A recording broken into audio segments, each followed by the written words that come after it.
네, 이 시각 K스탁 시작해 보겠습니다. 오늘은 강준혁 한국경제연구소 멘토가 먼저 와 계십니다. 어서 오십시오. 네, 안녕하십니까? 지금 서대문 쪽에 시위나 이런 게 좀 있어서 이쪽으로 오는데 시간이 좀 걸리시는 것 같아요. 이상로 멘토가 오늘 나오시거든요. 조만간 아마 등장하실 걸로 보입니다. 저희 먼저 강준혁 멘토하고 얘기를 먼저 진행해 보겠습니다. 자, 삼성 얘기부터 할게요. 삼성 네. 아까 이재용 부회장이 이제 회장에 오늘 올랐다라고 말씀드렸거든요. 근데 오르는 날이 사실은 실적은 안 좋았어요. 실적은 매출은 괜찮은데 우리가 어느 정도 예상은 했습니다만은 메모리 쪽 시장이 워낙 안 좋다 보니까 어제 SK 하이닉스가 이미 먼저 보여줬죠. 네. 60%나 이익이 감소하는 모습이었고 오늘 삼성전자도 만만치 않습니다. 먼저 삼성 얘기 강준영 멘토부터 시작하겠습니다. 사실 이제 실적이 안 좋다라고 하는 부분은 예전 마이크론에서부터 우리가 확인을 하지 않았나 이렇게 생각이 네. 듭니다. 그래서 일단 반도체 부분에서는 실적이 좋지 않음에 대해서 시장에서 관심을 가지고 있는 것 같지는 않고요. 향후의 흐름 자체가 어떤 식으로 갈지에 대해서 좀 이렇게 관심이 많은 것 같습니다. 최근 들어서 여러분 아시다시피 이제 반도체의 경우에는 메모리 부분에서는 기본적으로 재고 소진이라든지 하는 부분으로 좀 많이 움직이고 있고 SK 하이닉스도 역시 마찬가지였습니다만은 실적 투자라든지 하는 부분의 캐펙스 자체를 좀 많이 줄이는 그런 네네. 모습을 일단 보여주고 있어서 앞으로는 반도체 가격이 그래도 좀 안정적으로 좀 움직일 가능성이 높지 않느냐에 시장의 관심이 조금 모이고 있는 그런 모습이 아닌가 이렇게 생각이 들고요. 실적보다는 이제 앞으로 메모리 반도체에 대한 정치적인 이슈라든지 하는 부분 때문에 개인적으로는 조금 오를 가능성이 있지 않을까 이렇게 생각을 하니까 조금 긍정적으로 저는 보셔도 나쁠 것 같지는 않습니다. 오늘 근데 삼성 바이오로직스는 좀 빠지고 있어요. 다른 계열사들 좀 강하고 더군다나 삼성 SDI는 실적까지 좋으면서 어제도 사실 전문가들 나오셨을 때 우리가 삼성 SDI 얘기를 좀 했었거든요. 그러면서 2차 전지들 요즘 좋고 삼성 SDI도 뭔가 좀 괜찮은 것 같다. 도리어 LG에너지 솔루션은 좀 올랐으니까 삼성 SDI 관심 가는 게 낫다. 뭐 이런 말씀 어제 나눴던 거 기억하시죠? 네. 근데 오늘 굉장히 강세를 보이네요. 바이오로직스는 왜 좀 약할까요? 사실 이제 삼성바이오로직스가 오늘 약하다 이렇게 생각을 할 건 아닌 것 같고요. 네네. 최근 들어서 이제 주가가 한 75만 원부터 시작을 해서 뭐 굉장히 좀 많이 올랐기 때문에 오른 것에 대한 차익 실현이다 이렇게 볼 수도 있을 것 같고. 네네. 그리고 지금 실적이 좋아진 부분 자체가 삼성바이오로직스가 이제 삼성바이오에픽스로 완전히 이제 들어오면서 네. 거기서의 어떤 실적 부분의 효과 자체가 지금 시장에 나타나고 있는 거기 때문에 이게 어떻게 보면 조금 뉴스화되는 부분들로 인해서 이제 차익 실현 매물이 나오고 있다 이렇게 생각을 하시고 보시면 될 것 같습니다. 오늘 하루 주가만 보지 말자. 삼성바이오로직스는 그간 올랐던 게 오늘 약간 조정을 보이는 하루다 이렇게 보면 되겠군요. 이상로 멘토 나와 계십니다. 네, 안녕하십니까. 멋쩍으시죠? 늦게 오니까. 네, 아유, 시청자 여러분께 다시 한번 죄송의 말씀드리겠습니다. 아닙니다, 아닙니다. 말씀하실 네. 시간에 딱 들어오셨으니까요. 일단은 삼성 얘기 저희 하고 있었거든요. 오늘 이재용 부회장이 회장으로 올라섰고 삼성전자는 실적이 좀 악화된 실적이 발표가 됐고 근데 오늘 삼성전자는 어제도 6만 원 넘어설 것 같이 보인다라는 걸 오늘도 시도를 지금 하고 있거든요. 그렇게 보면 그냥 실적 안 좋을 건 우리 알고 있었고 이 정도면 바닥이다 생각하고 매수가 좀 들어온다 저희가 이렇게 판단해도 될까요? 우선은 지금 현재 이 삼성전자에 대한 반등 자체를 뭐 어떤 의미를 둘 수 있느냐에 대한 부분으로 우리가 한번 해석을 해봐야 될 것 같은데요. 실질적으로 전일 이제 SK하이닉스 같은 경우에도 실적 쇼크라고 했지만 우리가 PR 밴드로 따져본다면 3분기만 따졌을 때 약 10배 정도 되는 수준이었거든요. 그러면 전년에 너무 좋았기 때문에 올해 네. 같은 경우에 반도체 분야에 대해서 가격 하락이 나타나면서 마진폭이 이제 줄어들었지만 우리가 다른 여타의 업종에 비해서는 여전히 긍정적인 업종에 대한 흐름이 나타나고 있다고 볼 수 있는 거고 이것은 이제 시대적 흐름이라고 좀 본다고 저는 판단합니다. 마찬가지로 이제 삼성전자 같은 경우에도 현재 큰 그림 안에서 본다면 우리가 무슨 사업부에 대한 매출이 50%를 차지하고 있고 나머지 절반은 이제 반도체가 차지하고 있다고 얘기하는데 자 여기서 이제 무슨 사업부에 대한 부진이 이어지면서 실적에 대한 부분 자체도 일부 감소하는 부분 그리고 매출은 크게 늘지만 아직까지 그런 마진폭에 대한 부분이 줄어드는 것이 이번에 삼성전자에 대한 3분기 실적이라고 볼 수 있습니다. 그럼 여기에 대한 부분에서 대비를 하고 있는 것이 바로 가전사업부에 대한 부분을 좀 더 격상시킨다든지 아니면 신성장 동력에 대한 부분으로 우리가 지금 현재 뭐 전기차 부품에 대한 부분이라든지 이런 사업에 대한 부분을 좀 더 드라이브를 걸고 있는 양상들이기 때문에 네네. 이런 부분 자체를 감안한다면 이미 악재는 선반영된 부분이 아닌가.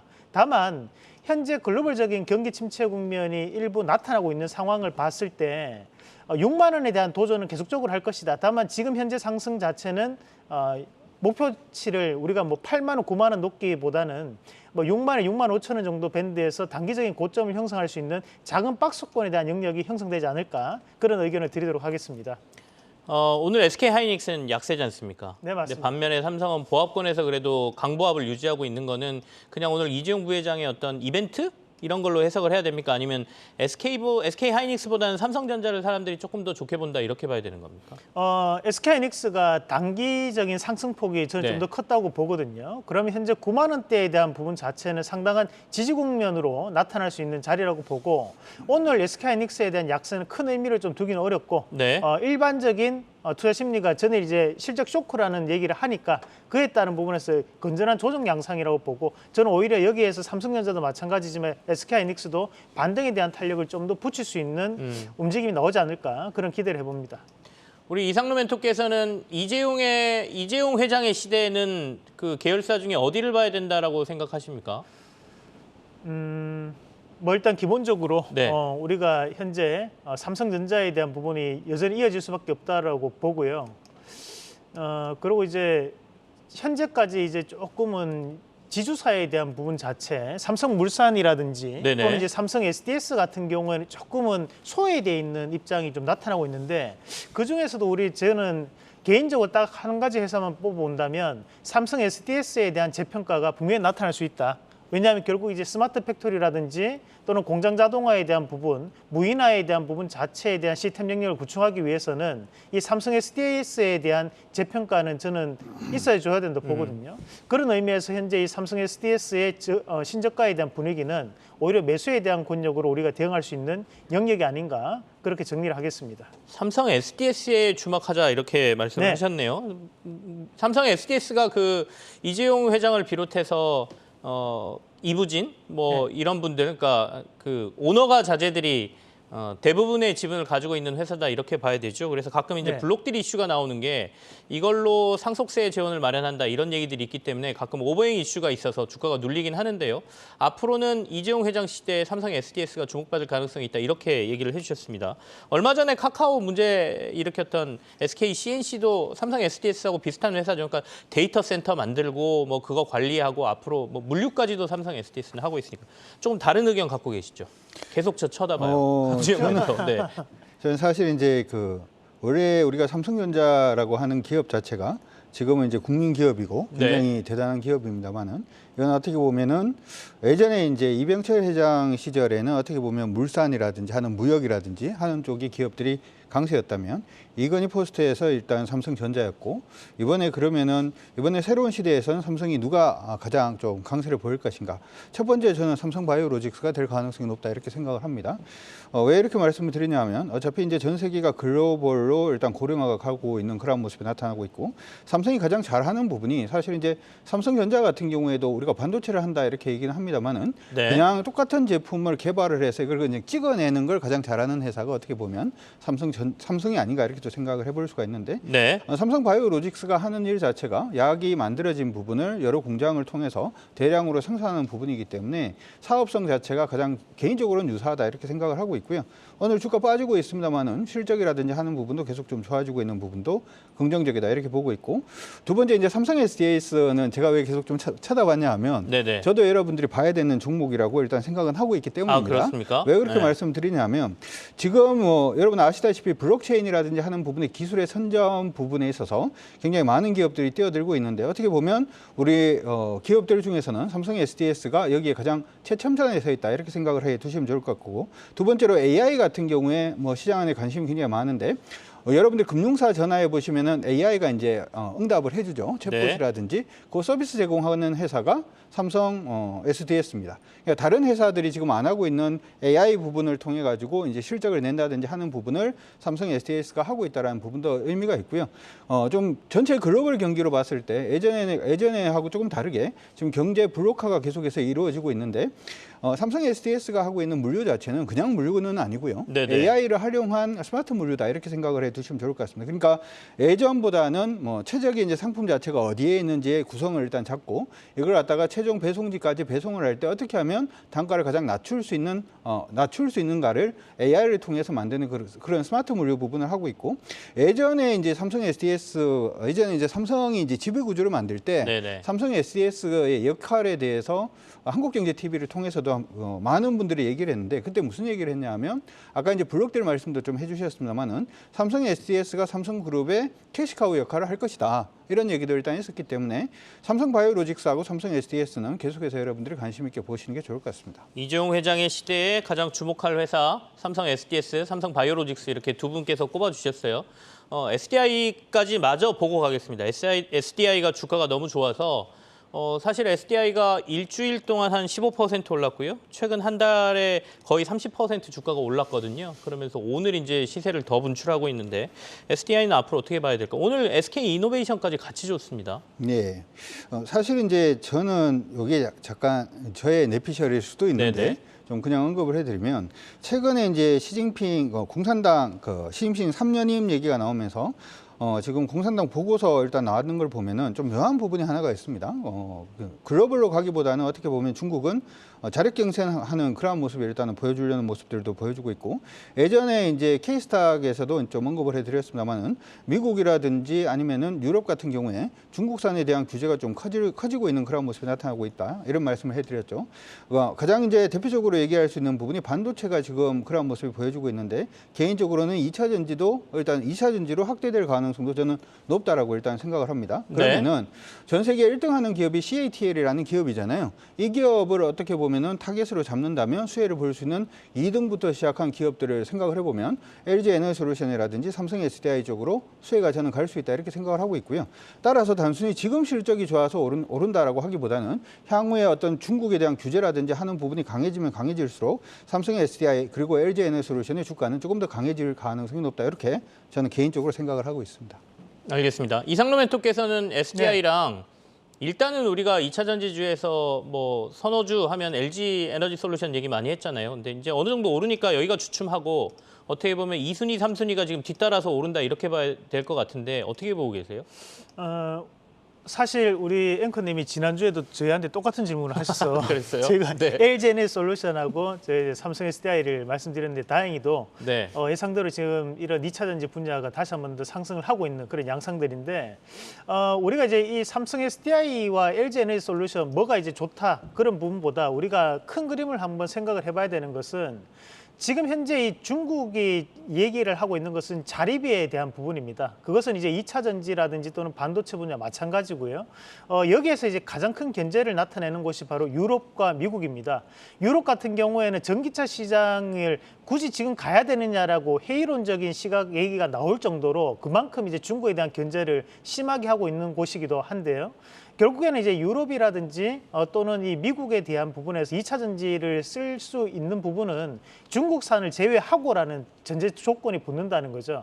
그렇게 따진다면 이제 LG 에너지 솔루션이나 또는 이제 삼성 SDI에 대한 신규 캐파 증설이라든지 또는 신규적인 매출 물량에 대한 가능성이 저는 높다고 보고 특히 이제 삼성 SDI에서 좀 주목해봐야 되는 것은 미국 법인은 당연히 있는 부분이지만 우리가 이제 유럽 안에서도 우리가 독일이라든지 또는 지금 오스트리아 그리고 헝가리에 대한 부분에서도 공장 운영하고 있는 상황이기 때문에 유럽 시장이 확대될수록 SK온뿐만이 아니라 삼성 SDI도 충분히 여기에서 영역적인 확장 국면이 나타날 수 있다는 부분으로 우리가 신고가에 대한 출하가 한 번은 이루어질 가능성이 높다는 말씀 드리겠습니다. 신고가 트라이까지도 우리가 한번 생각해보자. 삼성 SDI. 네, 맞습니다. 알겠습니다. 자, 다음 이슈로 넘어가겠습니다. 삼성 오늘 이재용 회장 이슈로 해서 삼성 관련주들 저희가 쭉 봤고요. 2차 전지까지 저희가 살폈습니다. 두 번째는 이제 내일 애플이 실적을 발표하거든요. 지금 미국에서 실적 발표가 본격화되면서 빅테크 업체들의 실적이 나오고 있는데 조금 부진합니다. 예상보다 안 좋은 기업들이 좀 많아서 어떻게 보면 시장을 좀 누르는 효과를 보이고 있거든요. 근데 애플은 어떨지 좀 봐야 될 것 같고 애플의 실적이 나오면 애플 관련주들이 이제 움직이겠죠. 제일 먼저 떠오른 건 LG이노텍 뭐 이런 회사들인데 전문가들의 의견을 좀 듣겠습니다. 강준영 멘토부터 얘기하실까요? 일단 최근 들어가지고 오늘 그 시장 새벽에 마감한 미국 네네. 시장을 보니까 나스닥이 좀 약한 모습을 보였고 나스닥 안에 있는 기업들이 실적이 좀 부진한 그런 모습이 일단 나오면서 일단은 뭐 S&P라든지 다우보다는 나스닥이 조금 더 안 좋은 그런 모습을 일단 보여주는데 개인적으로는 이건 뭐 그냥 당연한 게 아닌가 이렇게 생각을 일단 해봅니다. 미국 내에서도 얘기가 나왔던 부분들 중에 하나는 지금의 실적이 중요한 것이 아니라 향후의 실적이 중요하다 뭐 이런 얘기가 나오고 있는데 내가 하나 생각을 할 게 이쪽이 실적이 안 좋은 부분에 대해서 우리 지금 애플도 역시 마찬가지고 뭐 네. 나이키도 역시 마찬가지고 구글이나 알파벳도 역시 마찬가지입니다만은 이들 기업들은 내수 기업은 아니잖아요. 어떻게 보면 수출 기업이라고 우리가 볼 수가 있는데 달러가 이렇게 강세 움직임을 보여주게 되면 당연히 이게 원래 해외에서 생긴 이익 자체가 그냥 달러로 바꾸는 순간 이익 자체는 감소할 수밖에 없다라는 부분을 한번 우리가 생각을 해본다면 지금 실적이 좀 부진한 부분에 대해서 크게 걱정할 부분은 저는 아니다 이렇게 생각을 하고 있고요. 네. 최근 들어서 다행히도 달러 강세 자체가 뭐 파운드화 강세라든지 유로화 강세라든지 하는 부분의 요인들로 인해서 좀 꺾여주고 있는 그런 모습이 나타나고 있기 때문에 이게 이제 어떻게 보면 달러 인덱스가 꺾이기 시작을 하면 이들 기업들 실적은 그냥 좀 회복될 가능성이 높지 않을까 이렇게 생각을 하고 있으니까 그렇게 참고해 두시면 좋을 것 같고요. 네. 애플 같은 경우에는 우리가 생각을 해보는 게 이제 LG이노텍 생각이 제일 먼저 나긴 합니다.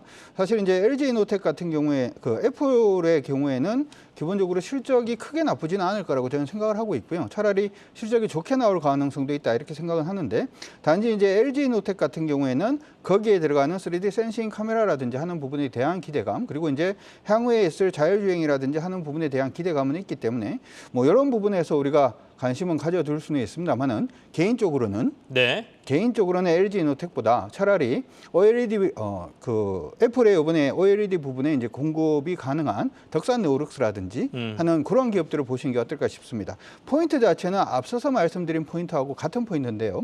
미국이라든지 유럽에서 기본적으로 중국 기업에 대한 어떤 규제를 한다면은 중국 같은 경우에도 애플 테마가 있거든요. 우리나라에도 애플 테마가 있듯이 애플 관련된 기업들이 굉장히 많은데 이 부분에 대한 수혜 자체를 우리 기업들이 어떤 기업들이 좀 받아갈 수 있는지 네네. 그쪽이 이제 만약에 이제 제로 코로나로 가기 시작을 하면 언제든지 봉쇄를 할 수가 있다는 얘기이기 때문에 그 얘기 자체는 애플의 어떤 부품 수급 자체가 수급난이 네네. 언제든지 일어날 수 있다 이런 얘기가 되기 때문에 우리 기업들이 그 중국의 어떤 캐파 자체를 빼들어올 수 있는 기업들을 한번 보시는 게 어떨까 이렇게 생각이 들고 LG노텍을 보기보다는 차라리 저는 덕산네오룩스라든지 하는 기업들을 보시는 게 어떨까 싶습니다. 알겠습니다. 또 다른 그 관련주 덕산 네오룩스 얘기를 좀 해주셨고요.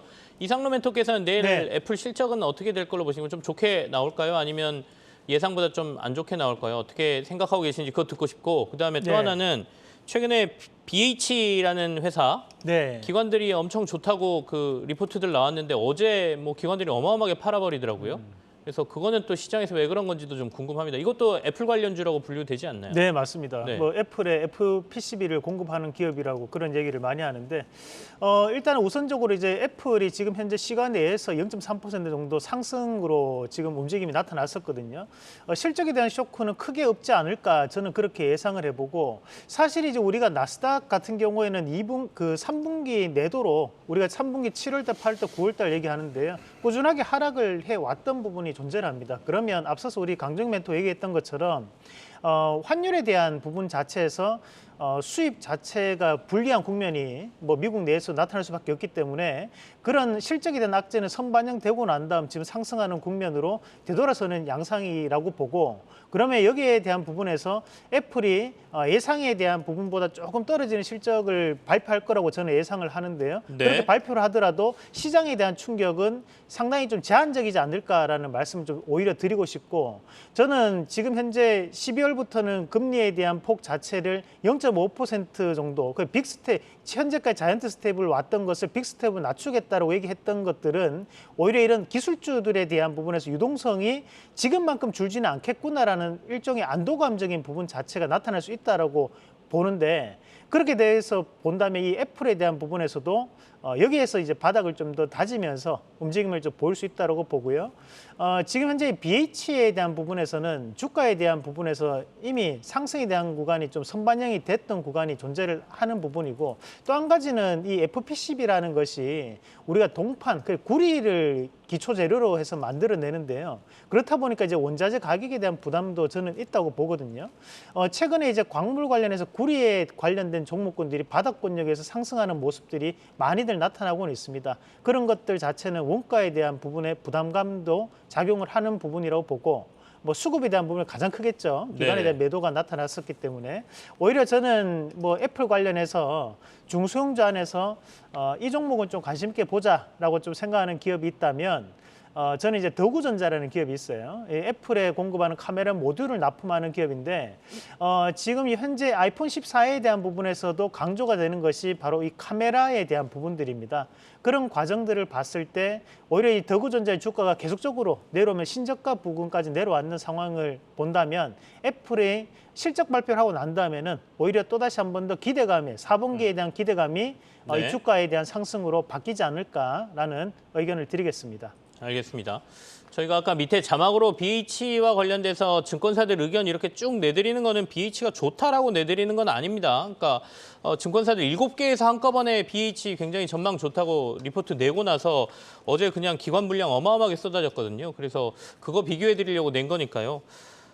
물론 증권사 내부에 그 바이오월이라 그래서 이 리서치 부서하고 매매하는 부서하고가 이렇게 단절이 돼 있긴 하죠. 그래도 개인 투자자들 입장에서는 아니 같은 기관에서 좋다고 해놓고 여기서는 왜 이렇게 주식 팔고 있어라고 원망할 수 있는 충분한 어제 상황이고 오늘도 주가가 좀 밀리고 있다 이렇게 보여집니다. 어쨌든 전망은 좋은데 주가는 밀리는 그런 상황입니다.